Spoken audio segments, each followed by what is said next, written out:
প্রবাসী আয়ে নতুন মাইলফলক স্পর্শ করল বাংলাদেশ। রোজা ও ঈদুল ফিতরকে ঘিরে বাংলাদেশের ইতিহাসে রেকর্ড $3 বিলিয়ন রেমিটেন্স এসেছে মার্চে। রবিবার সচিবালয়ে এই তথ্য জানান অর্থ উপদেষ্টা ডক্টর সালেউদ্দিন আহমেদ। এ সময় তিনি বলেন, ট্রাম্প প্রশাসন চড়া শুল্ক আরোপ করলেও বাংলাদেশের রপ্তানিতে বড় কোনো প্রভাব পড়বে না।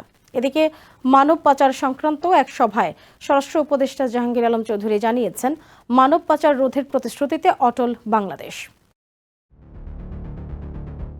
বাংলাদেশের রাজনৈতিক পট পরিবর্তনের পর ইতিবাচক প্রভাব পড়েছে প্রবাসী আয়ে। অগাস্টের পর থেকে ধারাবাহিকভাবে বাড়ছে রেমিটেন্সের পরিমাণ। প্রবাসী আয়ের নতুন রেকর্ড তৈরি হয়েছে। গত মাসে রমজান ও ঈদকে সামনে রেখে ইতিহাসের সর্বোচ্চ $3 বিলিয়ন রেমিটেন্স এসেছে, যা বাড়িয়েছে রিজার্ভের পরিমাণও।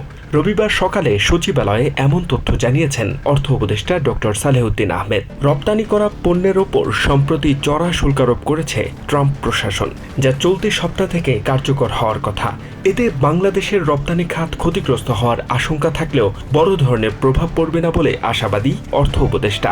এদিকে রবিবার রাজধানীর একটি হোটেলে মানব পাচার সংক্রান্ত বিমস্টেক সাবগ্রুপের তৃতীয় সভা অনুষ্ঠিত হয়েছে। এতে যোগ দিয়ে স্বরাষ্ট্র উপদেষ্টা জাহাঙ্গীর আলম চৌধুরী জানিয়েছেন, মানব পাচার রোধে প্রতিশ্রুতিতে অটল রয়েছে বাংলাদেশ।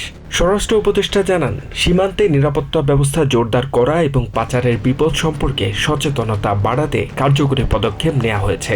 অন্যদিকে মাগুরার শিশু আসিয়ার মামলার বিচার কাজ আগামী 1 মাসের মধ্যে শেষ হবে বলে জানিয়েছেন মহিলা ও শিশু বিষয়ক উপদেষ্টা শারমিন এস মুর্শিদ। তিনি বলেন, এ ব্যাপারে কাজ করছে আইন মন্ত্রণালয়। এই যে Mataullah, TVN 24 news desk. New York থেকে সম্প্রচারিত টিভিএন 24 টেলিভিশন বিশ্বজুড়ে বাঙালির কণ্ঠস্বর।